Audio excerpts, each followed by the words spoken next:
Hello, everyone. This is Jennifer Williams with Coldwell Banker Gold Coast, and I'm the host of LUXE Life. With me today, I have a very special guest, but this podcast is being sponsored by some dear friends of mine at Health Nuts.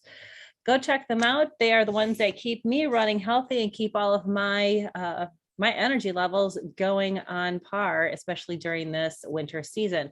So without further ado, my special guest is none other than a 25-year friendship, Terri Schmidt. Terri, take it away. Hi, everyone. As Jen just mentioned, we have a long friendship, and we've been through it all, both highs and lows, but we're still alive and kicking, and we're just trying to help all of our clients attain their goal of home ownership. So I've been in this business for 30 plus, we'll go that route, 30 plus years, and have learned from scratch, self-taught, but very educated in just every aspect of Freddie, Fannie, FHA, Jumbo, USDA, VA, and I'm also licensed, I want to say, in Florida, in Illinois, and in Indiana. So I, have various relationships with different realtors and just always looking to further my education in this crazy business that there is sometimes, and make connections, because that's what it takes in this business, is a lot of teamwork and connections. That's very true. Teamwork and connections and long connections. I mean, again, we've known each other for over 25 years and seen it all, top to bottom. Terri, you mentioned jumbo loan. So didn't you just close something recently? I did. I was so excited. I just closed a jumbo condo loan in Key West. So that was really exciting. And the agent that I got to know there has also sent me another referral, because she loved the way I pride myself, I guess, in all these years. What I've learned most up there rating, top rated, is communication skills. Because I know what it's like as us as individuals are trying to find an answer on something not related to the mortgage world, and you're always waiting for somebody to get back to you. And it's just like, why doesn't anybody call me back? Or just tell me yes or no, or provide me with some sort of an answer. Just communicate. So she raved about my communication skills and had said to the buyer that, she goes, I have dealt with a lot of lenders. And she said, she told my friend, she goes, she is really good, and kept her informed, whether, it was good news, bad news, whatever. But we got to the closing table and everybody was happy. And that's the key, is to making sure that our clients are happy, the fellow agents are happy, buy side, sell side, whichever it is, we all have to work together. And now you and I, just a few years ago, did a deal together for a mutual friend, and actually ended up being a buyer of mine that had walked in on an open house and said, "Oh, surprise, look it, I haven't seen you in how many years?" And of course, because of the longevity of relationship that you have with them as well, it was a no-brainer. It was Right. definitely a no-brainer. So that's that extra level of knowledge that you and I have, and experience we have had together. In that, I can say that yes, the communication is so key to everything. Communication and being prepared. So Terri, can you please tell us because you and I do it every day. Right. We know what to bring. We know, and I think at times as professionals, we forget what it's like to be the client. So what should a buyer do so they can get pre-approved? What do they have to bring and have prepared to give to you to make everything move smoothly and quickly? Well, as we know, COVID put us in another changing environment. But, and that's the thing, in this business, guidelines are constantly changing. As of last March in 2020, or 2021, the normal application, the 1003 is what we call it in our business, but it's the mortgage application, changed. It went from what used to be 4 pages to now 7 to 9 pages. Oh my gosh. And yeah, it's gotten very involved. And again, the first time home buyer, even a repeat buyer, things have changed since they last purchased. And so a thing that helps us is that if you've changed jobs, if the buyer has changed jobs over the last 2 years, even on the current job, the biggest thing on a 1003 right now is to know we have to get a start date and an end date if they've switched jobs. But that is something that is definitely needed on the applications, because they're looking for, job stability, or why have you changed jobs? And if you have changed jobs, which anybody sometimes, like in a medical field, like a nurse or something, she may change locations, and they want to know why the multiple, different changes in employment. And those are, we need to get a letter of explanation for that. Everything has to be explained. And the biggest thing too is, especially for her first-time home buyer, that person wants to go buy a new fridge, but there's a deal on the furniture, things like that. The big thing is, please don't have anybody run your credit, because that is watched from the day that you apply to the day that you close. And, if all of a sudden, I had this happen one time, somebody went out and bought a Mercedes. So now we had $1,000 payment. I was like, now you don't qualify, so there's examples like that. It's just, everything is watched, and it's just sometimes the slower the time of the year, and business isn't ramped up and so crazy busy. Sometimes when it's slower, things are looked at a little bit more cautiously, which provides, which asks us now could you please get another verification or get another letter of explanation? It just adds all these different layers to a file. Sure, I could see that. I could definitely see where it's, between your employment verification. Yes, the lender wants to make sure, besides the appraisal, besides everything else that a lender is going to want, they're also going to want to make sure that you are right with the jobs and with where everyone is at, and if you're moving. Now, what about if someone's self-employed? Say they are self-employed or a 1099 employee, and they want to go for a home loan. What do they do? Sure. And of course, once again, I don't want to blame everything on COVID, but COVID has made things a little bit more difficult for self-employed, just because it's a little bit more involved. So obviously you can't get a verification on somebody that's self-employed. So you're getting, actually, with COVID, they wanted people to supply the self-employed borrower to provide 3 years, sometimes up to 3 years of tax returns. And they are going to look at the income stability. Recently, somebody had a banner year in 2020.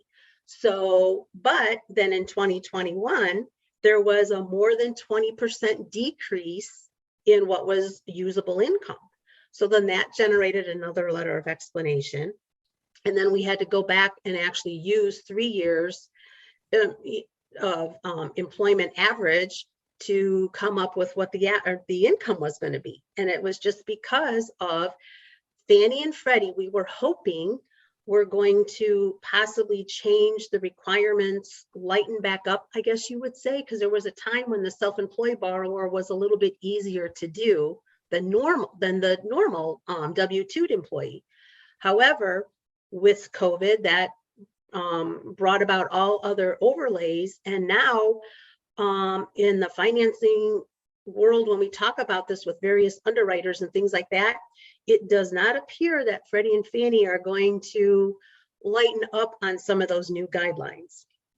So they're critiquing that self-employed borrower, and especially just prior to closing, you need to provide, let's say, bank statements or bank history transactions within 10 days of closing to show that you are still conducting business. because COVID hasn't closed your business, or you haven't closed because of COVID. So they want to see that there's still recent activity. Sure, that makes sense because they still want to make sure that you can make the payment and you're still Correct. a viable thing. Also, before closing, again, we talk about, again, you and I do it all day, every day. It's kind of repetitious for us at this point. We go through, and towards the end, closer to the end, tell me a little bit about, isn't there homeowners insurance or insurance that is required, correct? Correct. Yep. The borrower is one of their responsibilities to go out and get a homeowner's insurance quote. We ask that, they provide our information to their agent. And once they have that, we provide them with the mortgagee clause and the loan number and things like that. And then that homeowner's agent will provide us with the policy and the invoice. So that way, when a borrower goes to closing and I'm giving them their final amount that they need to either wire or take to closing, that amount that I'm giving them includes that first year's homeowner's insurance premium. Back in the day, Jen, the borrower would go to the agent and then pay for the first year's homeowner's insurance and bring us a receipt. That is not done anymore. They will just pay it directly. The title company, it'll be on the closing statement, and the title company will send that premium to the agent. And then after that, it's escrowed for the next year's premium. But yeah, that is one of the responsibilities of the borrower, is to get homeowners insurance. They provide us with that agent information. Sure. So then that way, then once again, the lender who is responsible for the loan, for the collateral, collateralizing the house, also make sure that they're covered for insurance in case of any kind of hazard, anything like that. Why would someone lend money on something that doesn't have insurance on it? Makes absolute complete sense. Let's talk a second about wiring. You and I both know wire fraud is real. Wire fraud happens. How do we go about wiring the money to, where do we get our instructions from? Okay, sure. All right. So what happens is Illinois, and for instance, in Indiana, Illinois requires funds to be wired to the title company for closing, prior to closing. I would say like within 24 to 48 hours prior to closing. And because there has been so much fraud with wire, like the title company would have emailed their wire instructions.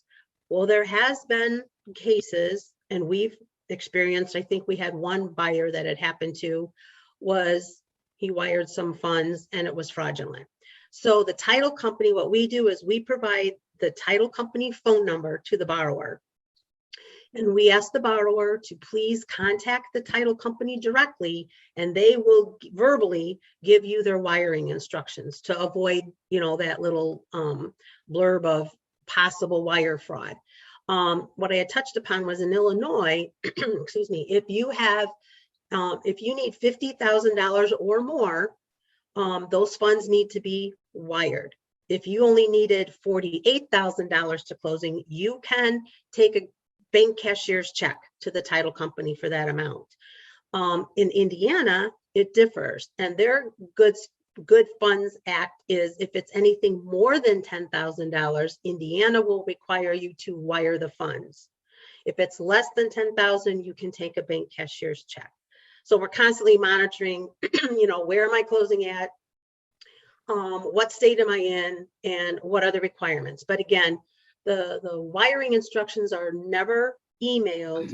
We put you in contact with the title company and the closing department there so that they know that they are getting the correct information and there's no possibility of doing any sort of a wire fraud with wiring instructions. Sure, makes sense also. Let's say from start to finish, a buyer wants to get pre-approved, wants to contact you and to get pre-approved. How long does it typically take? In each instance differs. Everybody is unique, but just as far as your standard, how long does it take to get a pre-approval letter? Oh, okay. So what I do is I will speak, I like to verbally communicate. And I will ask them to send to me via our secured web link that I put in an email, copies of your driver's license, W-2s. And again, when we're doing a pre-approval, we will look at the findings, the automated findings, to see, do we need 1 year of W-2s or 2 years? The day of needing the full tax return are pretty much a thing of the past, unless it's self-employed. But for the normal consumer W-2 employee, it's most recent pay stub, maybe 1 pay stub, maybe 2 to cover 30 days. And then at least the most recent, if not 2 years W-2s. I run the credit, and I will then call the borrower back and say, okay, here's your scores. I can give recommendations if they're lower on what, if you have time, we could get you to raise your score a little bit. But for the normal, everything's good with the scores. When I do a pre-approval on my pre-approval letter, because my name's on that, I like to make sure I've looked at the W-2s. I know the income situation. I've looked at pay stubs to know that know that this is what the income is, and a bank statement to show that, do you have funds? Now, obviously, if they're selling a home and their proceeds, they're going to use their proceeds to buy the new home, well, of course. But I want to make sure that I've talked to them, interviewed them. I know their situation. I know what kind of program to put them in. And you did mention, so when I do my pre-approval letter, I want anyone to know that I've looked at pay stubs. I've ran them through the automated system. I've got approve eligible findings, which, that is the big hurdle, sometimes to get through. But this is where your sweet spot would be as far as, what your purchasing power is, because as sometimes you could find a more expensive home that they wouldn't normally qualify, but maybe the real estate taxes are lower. It's all a balancing act. It's like a teeter-totter. If your real estate taxes are going to be high where you're looking to buy, your purchasing power and dollar amount might be a little bit lower. If your taxes are lower, you might be able to bump up that purchase price a little bit. So it's all a balancing act. And I've always told my clients, if you have any questions, if you want me to run numbers for you on a specific address, please send it to me. And I'll look to see and make sure, that you still qualify for that home now that the taxes might be lower and the purchase price might be a little higher. Sure, because at times, especially when we would be out in about, if we're showing, we're seeing properties and, oh, you need to get a hold of your lender. I've had some clients who didn't use my preferred lenders, which is okay. That's fine. Everybody has their own connections and who they're comfortable with. That's all right. And I've had where they can't get a hold of their lender. We're especially in the market that we were in 2021. I need this. I need this now. Like if we're going to come in a highest and best multiple offer situation, and I need to present you in the best possible light as my buyer, I need it now.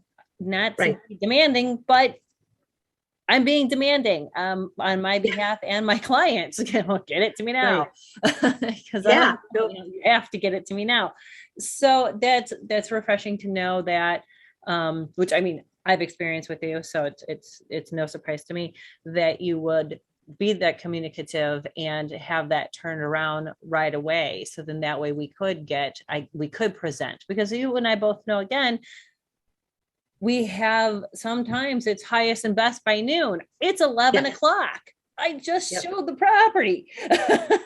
I know, right? Yeah. And I work, I don't want to say 24/7, but just like you, we're, if it means to get something done and going, that's what we're going to do. I've talked to clients as I was, waiting to get on an airplane or getting off of an airplane. And I've given pre-approvals at 1 a.m. Not that I want to make a habit of it, but it does, it's anything to make it, because you're in it for the client, you try hard. Yeah, we have to be service-based, and we have to think of our clients first. I mean, it's our clients' needs. That's why they choose us. That's why they choose the people that they do. I have had different other, listings and uh, buyers that have come in and they've chosen somebody else before. Perfectly fine. But well, now I have it. And now my team and I are going to run with it and take it to the finish line. So let's say a buyer goes out today and they're already pre-approved, because again, you have to have the pre-approval in order to go take a look at the houses. We're going to say they're going out today. When could they, if everything goes smoothly, appraisal comes in, home inspection's great, attorneys, agents, everybody works together harmoniously, how many days for closing? I would say in that situation, you'd be looking at 30 days or less, Okay. The most, we go out 45, but again, it also depends the time of the year. Volume can get crazy, as during spring, summer, fall, it gets rather crazy. But I would say it's a 30-day, if you've got that, everything, the stars are all aligned, we're going, it could be less than 30 days. It could be 3 weeks.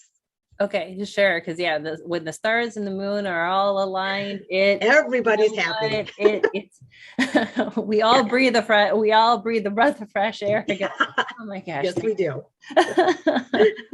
Especially with appraisals, when appraisals are coming back, and sometimes we can't get the appraisers because they've been so overbooked. And that's another crazy thing behind. That's another caveat, I would say. It is, because it's all a trickle effect, It is. We have to get the home inspection in. First, we have to get the offer, accepted. Yeah, accepted. Now, is there a benefit at all to, for a listing to have any kind of, have you come in and give an idea beforehand of what you think the house, like any benefit to any kind of a seller at all? Here's one thing that is kind of, as far as the selling side, here's a big thing for FHA buyers, because this has happened recently. If it's a flip situation, okay, the seller acquired the property less than 180 days ago, and let's say he bought it or she bought it for $30,000 or $50,000, and now they're selling it for $215,000, let's say. That's going to be a flip situation. If the seller is a flipper, is what we would say, a lot of them are already accustomed, or they have the knowledge of, oh, hey, this is a flip.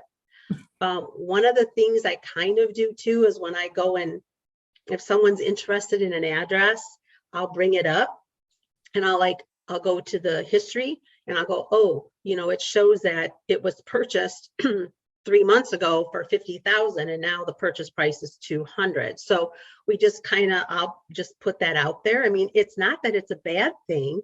It's just that if it's anything less than 6 months that, that the seller is selling it, it could, it will require a second appraisal. All right. And a second appraisal, the buyer cannot pay for. The seller or the listing agent would pay for that. So then that way, it's a double wall protection too. I mean, I agree. Sometimes, and I think this market's going to be seeing some more of that coming up as well. Yes. I think with, I'm starting to see short sales. I'm starting to see distressed properties. I haven't seen that in a couple of years, to be honest. Yes. With you. I mean, it happens in every market, but I really haven't seen that very much. And I am starting to see that a little more. So that would definitely add to the complexity, if you will, of the deal. Tell me about new construction. So new constructions, I've had a couple clients that are talking about building a new home because they aren't finding exactly what they want. And we all know, depending on the zip code, what our inventory is like. I think we're going to have more inventory coming on the market here. I agree. Mm-hmm. I just listed one in New Lenox. It's going to be on live on Friday. Fabulous home. So tell me about new construction. So do you do new construction loans? Do you work with anybody with that?